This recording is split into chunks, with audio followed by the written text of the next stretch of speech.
दोस्तों नमस्कार। आपका नाम क्या है? आपकी उम्र क्या है? आपके घर का पता क्या है? आप पुरुष या महिला? बस इतनी सी जानकारी चाहिए चुनाव आयोग को और वोटर लिस्ट तैयार होनी शुरू हो जाती है।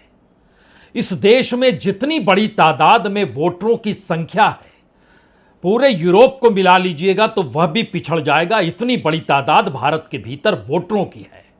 वाकई बड़ा मशक्कत का काम है ये, और चुनाव आयोग इसीलिए उस लोकतंत्र का रक्षक है जिस लोकतंत्र की अगुवाई करने वाले नेता सरकार, उन्हें इस देश की जनता चुनती है।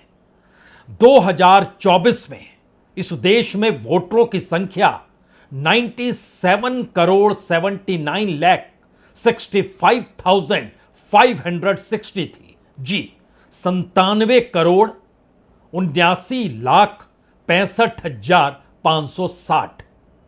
जो लोग वोट देने पहुंचे थे वह सिर्फ 64 करोड़ 64 लाख लोग पहुंचे थे, यानी तकरीबन 60-61% की वोटिंग हुई थी। लेकिन इसके बावजूद भी वोटर लिस्ट तो पूरी तैयार थी, और 2014 से 2024 के बीच में इस देश में जो वोटरों की तादाद बढ़ी है वो तकरीबन 14 करोड़ 38 लाख 82 हजार है। एक सवाल तुरंत आपके जहन में आ जाना चाहिए, इस देश में अभी तक कितनी जनसंख्या है? 2011 के बाद गिनती हुई नहीं है, लेकिन चुनाव आयोग 2014 में बतलाता है कि दरअसल इस देश के भीतर वोटरों की तादाद जो थी वह तकरीबन 83 करोड़ 40 लाख थी, जो इस वक्त बढ़कर 97 करोड़ 79 लाख हो चुकी है। यानी उसके पास आंकड़ा है ये 14 करोड़ 38 लाख वोटर जो हैं 10 बरस के भीतर बढ़ गए। और उसमें कितने बीजेपी के पास गए, कितने कांग्रेस के पास गए, पूरा डाटा सबके पास है।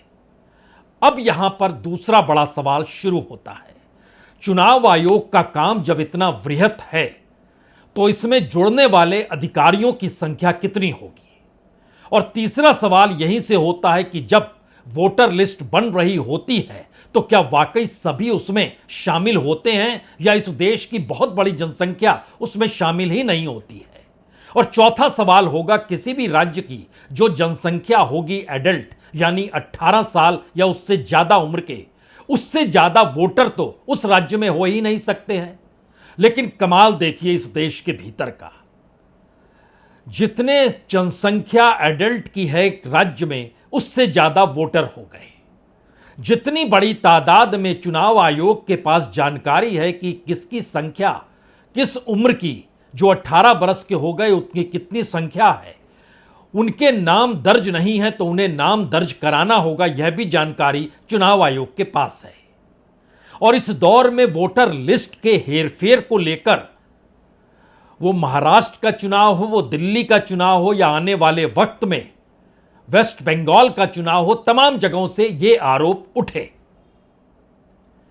और बिहार का चुनाव सामने खड़ा है, तो आज बात बिहार चुनाव से शुरू की जाए, क्योंकि इस दौर में इस देश के भीतर वोटर लिस्ट ही दरअसल वह लोकतंत्र है जिस लोकतंत्र के भीतर घुसकर आप उसकी किसी भी पाए को पकड़ नहीं पाएंगे। वो ना तो न्यायपालिका के दायरे में है, ना कार्यपालिका के, ना विधायिका के, और ना ही इस दौर में जो निगरानी करने वाले फोर्थ स्टेट के तौर पर मीडिया की पहचान है, उसने भी अपनी जुबान इस दौर में सिल ली है, यानी वह भी सवाल खड़ा नहीं करता है। तो क्या एक पूरी प्रक्रिया के तहत इस देश में लोकतंत्र के पिलर जो संवैधानिक अवस्था को जिंदा रखते हैं वो सभी इसमें शरीक हो गए, और चुनाव आयोग वोटर लिस्ट जो तैयार करता है उसके तर्ज पर इस देश में सत्ताएं चलती हैं, सत्ता को चलाने के तौर तरीके चलते हैं? तो इसका मतलब तो बहुत साफ है कि सत्ता की ताकत के सामने इस देश का हर पिलर लोकतंत्र का या तो गिर चुका है या फिर उसने सत्ता का दामन थाम लिया है। हम इन बातों की शुरुआत करें, हमें लगता है इसकी शुरुआत तो इस बात से ही होनी चाहिए कि पार्लियामेंट के भीतर राहुल गांधी ने जब आज नहीं 3 महीने पहले यह कहा था, एक बार डिस्कशन तो कर लीजिए इस देश के वोटर लिस्ट को लेकर, जो सरकार नहीं बनाती है लेकिन डिस्कशन करने से क्यों घबराते हैं? तो पहले उनकी बात सुन ली जाए, उसके बाद कच्चा चिट्ठा शुरू होगा। आपने सही बात बोली कि वोटर लिस्ट क्या सरकार बनाती है। मैंने नहीं बोला नहीं, आपने बोला क्या, और आपने सही बोला कि सरकार वोटर लिस्ट नहीं बनाती है। मगर पूरे देश में वोटर लिस्ट पर सवाल उठ रहे हैं, हर स्टेट में, हर ऑपोजिशन के स्टेट में, और महाराष्ट्र में black and white voter list पे सवाल उठे हैं। तो पूरा ऑपोजिशन मिलकर सिर्फ ये बोलने दीजिए, पूरा ऑपोजिशन सिर्फ मिलकर ये कह रहा है कि वोटर लिस्ट पे यहां पे एक डिस्कशन हो जाए। आप बनाते नहीं हो, इसको हम एक्सेप्ट कर रहे हैं, आप डिस्कशन तो कीजिए। संसद के भीतर 10 मार्च को राहुल गांधी ने यह बात कही, लेकिन पार्लियामेंट के भीतर बतौर विपक्ष के नेता उनकी मौजूदगी बावजूद इसके पार्लियामेंट में कोई डिस्कशन नहीं हुआ, वोटर लिस्ट को लेकर नहीं हुआ। ठीक वैसे ही जैसे फरवरी के महीने में महाराष्ट्र के चुनाव को लेकर फर्जी वोटरों की संख्या की जानकारी चुनाव आयोग को दी गई, लेकिन तब से लेकर आज तक, यानी फरवरी में बकायदा प्रेस कॉन्फ्रेंस करके विपक्ष के नेताओं ने कहा देखिए गड़बड़ी हुई है, लेकिन चुनाव आयोग चुप रहा। इस महीने या कहें 3 दिन पहले एक लेख भी इस देश के विपक्ष के नेता ने लिख दिया, लेकिन चुनाव आयोग ने चुप्पी थाम ली। और चुनाव आयोग की तरफ से यह कहा गया कि हमने जवाब दे दिया या हम जवाब देंगे।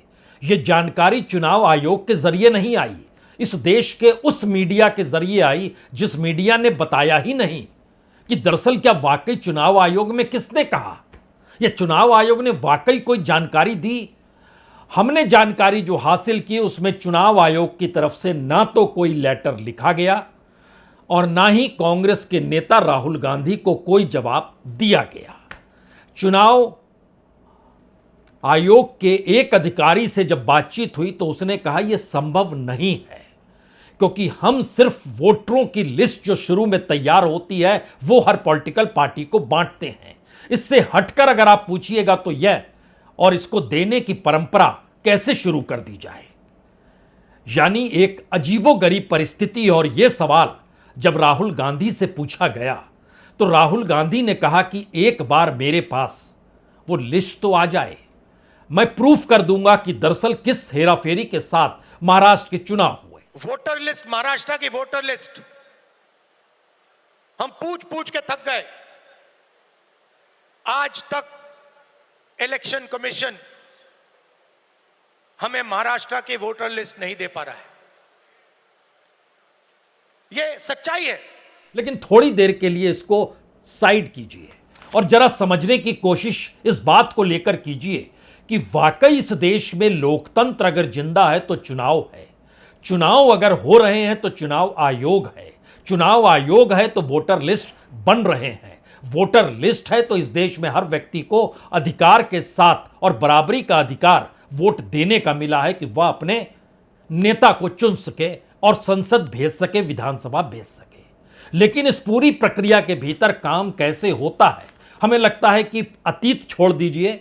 अतीत का मतलब यह है महाराष्ट्र थोड़ी देर के लिए छोड़ दीजिए, भविष्य यानी पश्चिम बंगाल से आवाज उठी थी जहां 2026 यानी अगले बरस चुनाव होने, उसको भी थोड़ी देर के लिए छोड़ दीजिए। बीच में खड़े हो जाइए, सामने बिहार का चुनाव है, 4 से 5 महीने का वक्त है। अब इन सब के बीच 17 मई को देश के मुख्य चुनाव आयुक्त बिहार जाते हैं। चुनाव आयुक्त भी बदल गए हैं, अब विवेक जोशी जी हो गए हैं, तो 17 मई को वो जाते हैं, कई जगहों पर जाते हैं, कई इलाकों में जाकर बातचीत करते हैं। उसके भीतर वो चंपारण के इलाके में जाते हैं, मोतिहारी जाते हैं, वैशाली जाते हैं, पटना में भी बातचीत करते हैं और तमाम चीज़ों का अध्ययन करते हैं, क्योंकि चुनावी प्रक्रिया शुरू हो रही है। उनके लौटने के लगभग 36 घंटे के भीतर बिहार में बड़ा तबादला होता है। 1 दर्जन आईएएस बदल दिए जाते हैं अलग अलग जगहों पर, उसमें बेतिया भी है, मुंगेर भी है, समस्तीपुर भी है, भागलपुर भी है, भोजपुर भी है। आईएएस बदल दिए जाते हैं जो अलग अलग जगहों पर डिस्ट्रिक्ट मजिस्ट्रेट के तौर पर नियुक्त है या कहें कलेक्टर के तौर पर जिनकी नियुक्ति है। आईपीएस भी बदले जाते हैं, आधे दर्जन या उससे कुछ ज्यादा आईपीएस के भी फेरबदल होते हैं। तो आईएएस बदल दिए गए, आईपीएस बदल दिए गए। उसके बाद जो पोस्ट सबसे महत्वपूर्ण होती है वह एसडीओ की पोस्ट होती है, जो कि स्टेट ऑफिसर के तौर पर उनकी नियुक्ति होती है। बिहार एडमिनिस्ट्रेटिव सर्विस से वह चुनकर आते हैं। उसमें एक दो नहीं बल्कि 3 दर्जन 36 एसडीओ बदल दिए जाते हैं। और कमोवेश हर जिले के भीतर अगर सबको जोड़कर देखिएगा तो पूरे बिहार के भीतर एसडीओ है, कलेक्टर है, डीएम है, एसपी है, सब में हेर फेर बदल चीफ इलेक्शन कमिश्नर के लौटने के 36 घंटे के भीतर यह एक प्रोसेस शुरू हो जाता है। अब इस प्रोसेस के बाद लौटिए, एक लंबा वक्त दीजिए, और कल और आज बिहार में एक बैठक शुरू होती है, जो कि सहायक निर्वाचक निबंधन पदाधिकारियों के लिए एक राज्य स्तर का परीक्षण शुरू होता है, क्योंकि अब मतदाता सूची पर काम शुरू होना है। तो मतदाता सूची डोर टू डोर जाकर आपको सत्यापन करना होगा, यानी जिस व्यक्ति का नाम जिस एड्रेस पे है वहां जाना होगा, बताना होगा, पूछना होगा। कल 18 जिले थे, आज 20 जिले और जोड़े गए, और ये 2 दिनों की बैठक आज खत्म हुई। यानी 38 जिलों के भीतर तमाम जो एआईआरओ थे वो सभी बैठे और सबने देखा, समझा, परखा और जानकारी हासिल की कि क्या करना है। मसलन कल जो लोग बैठे थे उसमें चंपारण के थे, सीतामढ़ी के थे, मधुबनी थे, सुपौल थे, दरभंगा थे, अररिया और इस पार के जैसे पटना का इलाका, आइए जहानाबाद, गया, भोजपुर, भागलपुर, समस्तीपुर, ये आज लोग यहां पर बैठे थे और सभी ने बैठ के चीजों का अध्ययन किया और कहा कि हां, अब हम डोर टू डोर चीजों को परीक्षण करेंगे। इसमें एक बात और निकल कर आई, क्योंकि बिहार के चुनाव नवंबर में होने हैं।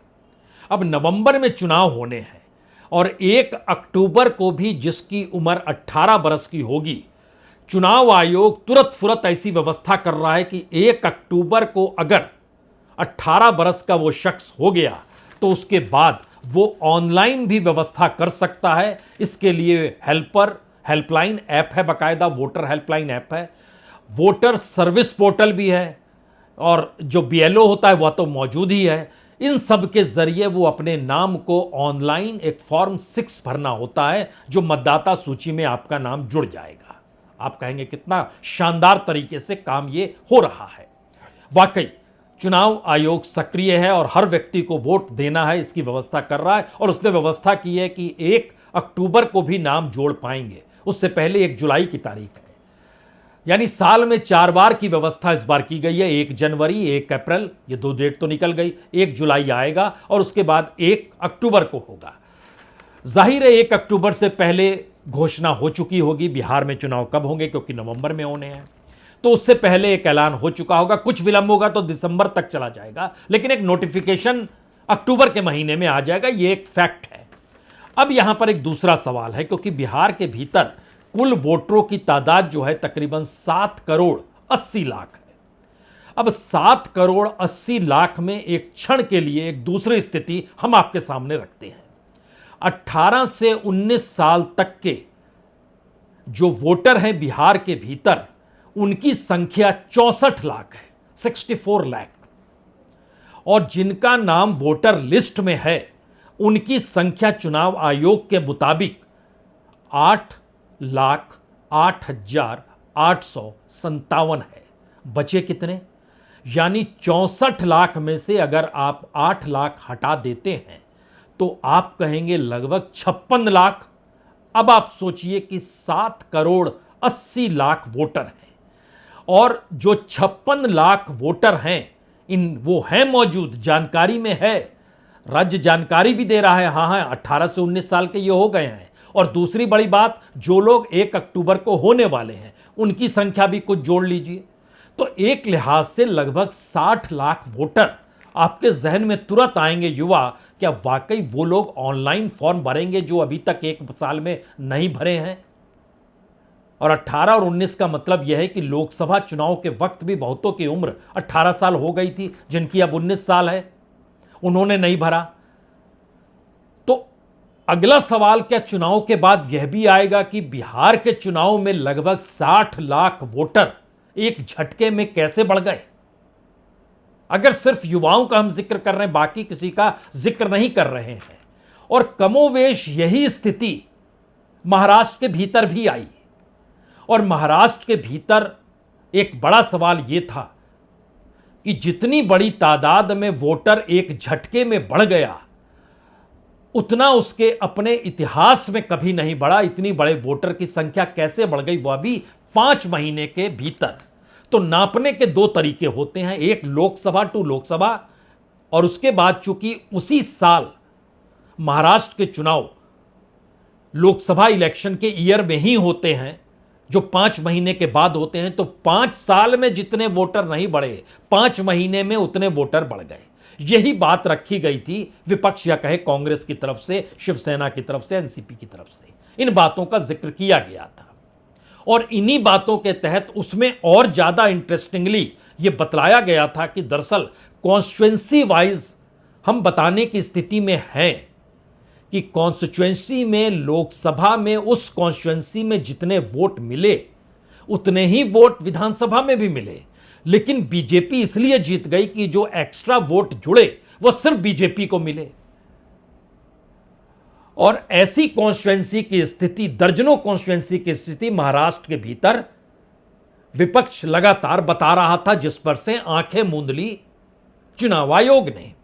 और यही स्थिति अगर आप बिहार के भीतर एक झटके में आ जाएंगे तो बिहार में बहुत ज्यादा नहीं, सिर्फ और सिर्फ 52 कॉन्स्टिट्यूएंसी ऐसी है जिसमें अगर वोट हर कॉन्स्टिट्यूएंसी में, 52 कॉन्स्टिट्यूएंसी में अगर वोट 20-20 हजार बढ़ा दिया जाए और वो 20,000 वोट बीजेपी के हक में चला जाए, तो एक झटके में बीजेपी का जो आंकड़ा पिछले चुनाव में 74 का था, 74 सीटों पर जीती थी, इस बार वो आंकड़ा एक झटके में बढ़कर 90 के करीब हो जाएगा, 90। यानी स्ट्राइक रेट लगभग 90 प्लस में आता है जितनी सीटों पर वो चुनाव लड़ेगी। 103 सीट मान लीजिए, तो 90 के लगभग स्ट्राइक रेट उसका होगा। और यह परिस्थिति क्या वाकई बिहार में हो जाएगी? और यह परिस्थिति क्या इसी तर्ज पर महाराष्ट्र में हुई? और शायद इसीलिए बार बार यह सवाल उठ रहा है कि दरअसल यह वोटर लिस्ट कैसे तैयार, किस रूप में हो जाता है। इसको अनोखे तरीके से बंगाल के लोगों ने या बंगाल की पॉलिटिकल पार्टी टीएमसी ने पकड़ने की कोशिश की। चुनाव आयोग को लिस्ट भी सौंपी, उसमें बताया भी कि एक नंबर जो आइडेंटिकल नंबर होता है वह भी कैसे अलग नहीं है, एक ही है। चुनाव आयोग ने उसके बाद कहा ठीक है, हम इसका प्रयास करेंगे कि यह ना हो। तो क्या एक वक्त लोकतंत्र ढह गया, एक वक्त लोकतंत्र बन जाएगा? इन सवालों के बीच जो पश्चिम बंगाल से भी आवाज आई थी उसको भी जरा सुनिए। वो कह रहे हैं दूसरे राज्य की लिस्ट को जोड़ दिया गया और अब हम खुद ही घर घर जा रहे हैं और घर घर उस वोटर की जानकारी हासिल कर रहे हैं जिसका नाम वोटर लिस्ट में है। यानी इलेक्शन कमीशन के कांधे पर बड़ा बोझ है और अब पॉलिटिकल पार्टीज अपने तौर पर इसको उठाना चाहती है। दूसरे स्टेट्स का वोटर्स वहां का वोटर लिस्ट से बंगाल का वोटर लिस्ट में डाल दिया गया। तो महाराष्ट्र में जब हुआ था इलेक्शन के टाइम में, जो ऑपोजिशन था उसका रिस्पॉन्सिबिलिटी था ये पकड़ने को, लेकिन तब वो आइडेंटिफाई नहीं कर पाया। हम लोग वोटर लिस्ट के ऊपर पूरा पार्टी स्क्रूटिनी करने उतर गया, पूरा पार्टी, हर मोहल्ला, हर घर, हमारा ऑर्गेनाइजेशन है, हमारा बूथ वाइज वर्कर्स है, हमारा सोल्जर्स है, पूरा ये चल रहा है सर्वे।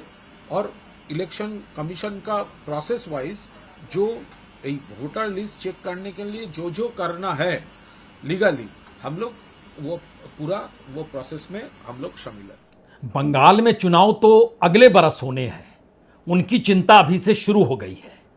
और महाराष्ट्र में रिजल्ट आ चुके, सत्ता बन चुकी और वोटों का अंतर लोकसभा और विधानसभा के भीतर जिस तरीके से उलट गया एक झटके में, यानी पूरे का पूरा 180 डिग्री में आमने सामने आकर खड़ा हो गया। लोकसभा में जो बीजेपी और उसके सहयोगियों की स्थिति थी और उससे कहीं आगे की स्थिति कांग्रेस और उसके सहयोगियों की लोकसभा में थी, वह एक झटके में विधानसभा में उलट गई। विधानसभा में बीजेपी और उसके सहयोगियों ने कमाल कर दिया, सत्ता उनकी बन गई। इसीलिए वर्तमान में फिर लौटी और बिहार को जरा समझने की एक बार फिर से कोशिश कीजिए। बिहार में वोटर लिस्ट तैयार होने का काम आज की बैठक के बाद शुरू हो जाएगा। घर से घर जाकर सत्यापन होगा और जो हमने आपसे जिक्र किया, जो सारी संख्या चुनाव आयोग के पास है लेकिन उनका रजिस्ट्रेशन नहीं है, उसमें भी तकरीबन 56 लाख युवा है और 4 लाख के लगभग अक्टूबर में और बढ़ जाएगा। यह 60 लाख का आंकड़ा बड़ा क्लियर है और बिहार के भीतर वोटरों की तादाद कुल 7 करोड़ 80 लाख है और उसमें 60 लाख अब नए जुड़ेंगे। इसी के भीतर है वो सभी जिनके नाम मौजूद नहीं है लेकिन अब बनेगा। और इसमें एक चीज और दिमाग में रखना होगा, दरअसल जो वोटर आई कार्ड मिलता है वो तुरंत नहीं मिल पाता है। जो स्मार्ट कार्ड होगा उसके लिए आपको 2 महीने आपको रुकना होगा, कम से कम मिनिमम है आपको 2 महीने रुकना ही पड़ेगा और उसके बाद ही एक कार्ड तैयार हो पाएगा। ये खुद चुनाव आयोग अपने तौर पर इस जानकारी को शेयर भी करता है कि देखिए हम कार्ड तुरंत नहीं दे पाएंगे लेकिन नंबर दे देंगे और नंबर और आधार कार्ड लेकर आप वोट डालने चले जाइएगा। अब ये नंबर और आधार का सवाल महाराष्ट्र के भीतर भी आया और ये सवाल बंगाल के भीतर भी उठ रहा है और ये सवाल बिहार के साथ भी चल रहा है। शायद इसीलिए अब अगला सवाल सबसे बड़ा यह है कि वोटर स्मार्ट कार्ड जो बनाने की पूरी मशक्कत है, जिसमें 2 महीने का वक्त कम से कम लगता है और उसको आप बदल नहीं सकते हैं, उसका डुप्लीकेट नहीं बना सकते हैं जो चुनाव आयोग कहता है। लेकिन दूसरी तरफ जो नंबर आएगा, जिस व्यक्ति के पास आएगा और जिस आधार कार्ड के आसरे चलेगा, उसको लेकर जिक्र करने की जरूरत होनी नहीं चाहिए। इस देश के भीतर आधार कार्ड को लेकर जो अलग अलग सवाल उठते रहे हैं और सवालों को लेकर ठीक करने की मशक्कत सरकार की मशीनरी कर रही है, थोड़ी देर के लिए उस पर भी आंख मूंद लीजिए और एक क्षण के लिए लौटिए दोबारा चुनाव आयोग के दफ्तर में और समझने की कोशिश एक क्षण फिर कीजिए कि चुनाव आयोग के पूरे कामकाज के तौर तरीके के समानांतर अगर इस देश की पॉलिटिकल पार्टी का ही भरोसा उठ गया और पॉलिटिकल पार्टीज अपने तौर पर निकल गई घर घर जाकर मशक्कत करने के लिए, तो क्या चुनाव आयोग सत्ता के लिए काम कर रहा है? क्योंकि जवाब देने की स्थिति में वो क्यों नहीं है। कॉन्स्टिट्यूएंसी दर कॉन्स्टिट्यूएंसी उसके पास वोटर लिस्ट होती है और वोटर लिस्ट बाकायदा डिजिटली वो अब तैयार कर चुका है, जिसकी जानकारी इससे पहले के चुनाव आयुक्त ने भी दी थी कि हम लोग डिजिटली हो गए हैं।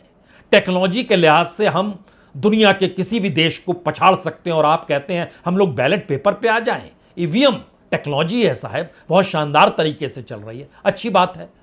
तो डिजिटल का मतलब यह होता है पेपरलेस, और पेपरलेस और डिजिटल दोनों को मिला दीजिएगा तो इसका मतलब होता है फास्ट, यानी तेजी से काम करना।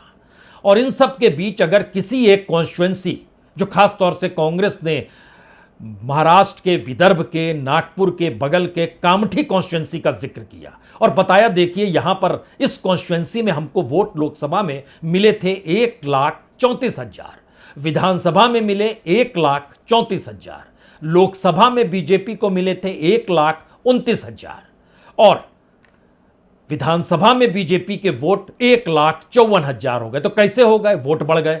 वोट जो बढ़े उनके नाम कहां से शामिल हो गए? ये सारे सवालों को लेकर बाकायदा जानकारी दी गई फरवरी मार्च के महीने में ही, लेकिन चुनाव आयोग ने कुछ नहीं कहा। इसीलिए यह सवाल वाकई बड़ा है कि चुनाव आयोग आखिर कतराता क्यों है, घबराता क्यों है? क्या इसमें एक लंबी फेरिस्त इस देश के भीतर शामिल है जिसमें इस देश के एडमिनिस्ट्रेटिव अफसर से लेकर इस देश में सत्ता संभाले हुए लोग और सत्ता संभालते रहे हमेशा, इसके लिए उनकी बुरी मशक्कत इस देश के सुरक्षा एजेंसियों के साथ जुड़कर काम करना और उन्हीं के आसरे इस देश का हर संस्थान सत्ता के लिए ही सक्रिय हो जाए। क्योंकि पटना के भीतर जो 2 दिन की बैठक हुई उसमें यह भी कहा गया कि हम नजर रखेंगे अब ट्रांजैक्शन पर भी, यानी नोटिफिकेशन जो आएगा उसके 6 महीने पहले कोई ट्रांजैक्शन अगर बड़ा दिखाई देता है तो हम नोटिस भेजेंगे। हम इस दौर में 6 महीने में परखेंगे कि दरअसल शराबबंदी बिहार में है, लेकिन शराब की आवाजाही कैसे हो रही है, तो पैसे पर भी नजर है, शराब यानी इस दौर में जो भी नशा है उसको लेकर भी नजर है। यानी कुल मिला के चुनाव को प्रभावित करने वाली हर चीज पर नोटिफिकेशन से 6 महीने पहले से ही उन्होंने ऐलान कर दिया हमारी अब नजर रहेगी। और वोटर लिस्ट 1 अक्टूबर को फाइनल होगी।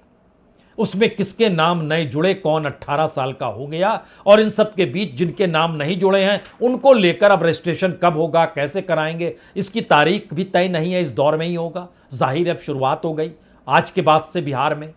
तो लेकिन अगला सवाल फिर वहीं आएगा, आखिर चुनाव आयोग को दिक्कत क्या है, मुश्किल क्या है, कौन आदेश दे रहा है कि आप विपक्ष की तरफ ध्यान ही मत दीजिए? कोई दे रहा है क्या आदेश, किसी का निर्देश है क्या? क्योंकि यह आवाज तो बार बार अलग अलग तरीके से उठाई जा रही है कि हमें आप लिस्ट तो दीजिए। Voters who voted for these three parties has not reduced between Lok Sabha and Vidhan Sabha.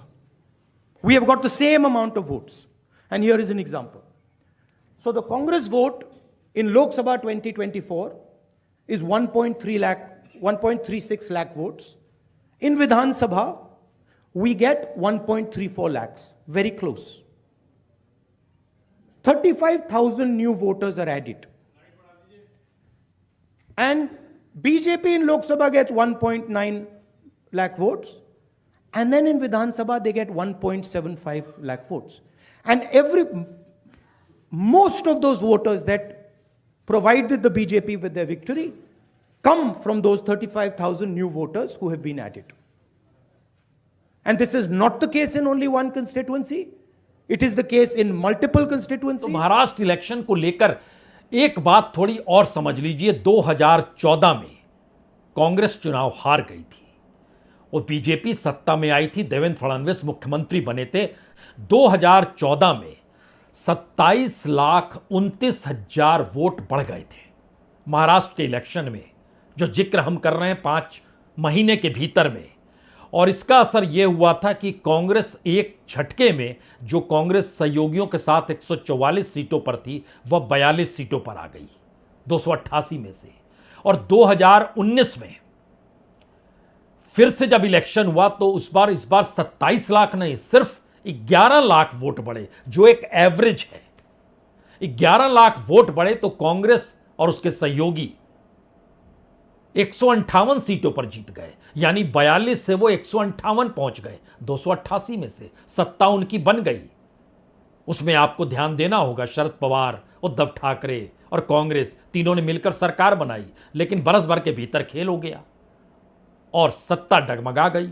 और 2024 के चुनाव में फिर से 40 लाख से ज्यादा वोट जुड़ गए और फिर 53 सीट पर कांग्रेस और उसके सहयोगी आकर खड़े हो गए। तो वोटर लिस्ट का क्या असर होता है, यह पहला पैमाना है। दूसरा पैमाना यह है कि दरअसल वोटर लिस्ट तैयार करने में सिर्फ चुनाव आयोग उसी तरीके से लीड करता है जैसे किसी भी राज्य या फिर देश के भीतर जब चुनाव का ऐलान होता है तो नोटिफिकेशन के बाद राज्य का मुख्यमंत्री किसी भी फेयरवीज का ऐलान नहीं कर सकता है कि हम रेवड़ी बांटेंगे, या किसी योजना का ऐलान नहीं कर सकता है। ट्रांसफर पोस्टिंग तक भी इलेक्शन कमीशन के हिस्से में आती है। गड़बड़ी नहीं कर सकता है क्योंकि इलेक्शन कमीशन ही निगरानी कर रहा होता है। लेकिन इलेक्शन कमीशन अपने तौर पर निगरानी कैसे करेगा? वही ब्यूरोक्रेसी है, वही पूरा सिस्टम चल रहा है। उसी तरीके से अर्धसैनिक बलों की तैनाती हो रही है, राज्य पुलिस की तैनाती हो रही है, और वो सभी लोग उसी रूप में थे। तो जो गैर बीजेपी शासित राज्य है वहां पर आरोप लगता है कि राज्य की पुलिस उस पॉलिटिकल पार्टी के साथ है, ममता के साथ है, वही पॉलिटिकल पार्टी है।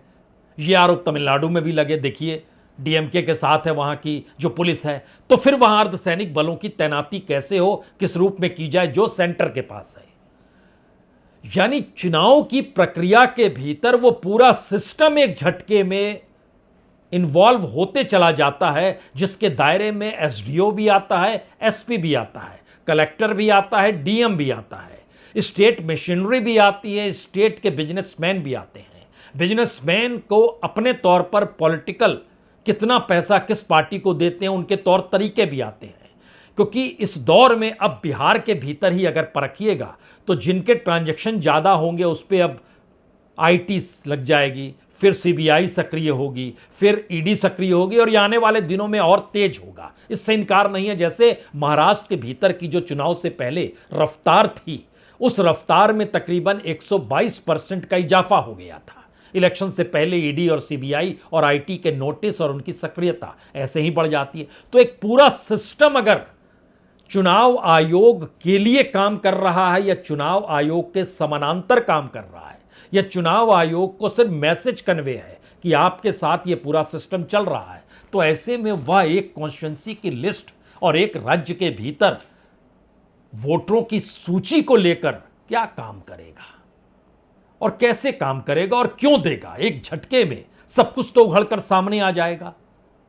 क्योंकि महाराष्ट्र के भीतर जब यह बात सामने आई कि महाराष्ट्र में जो कुल वोटर हैं वो तकरीबन 9,97,90,752 वोटर है, इलेक्शन कमीशन ने यही बताया।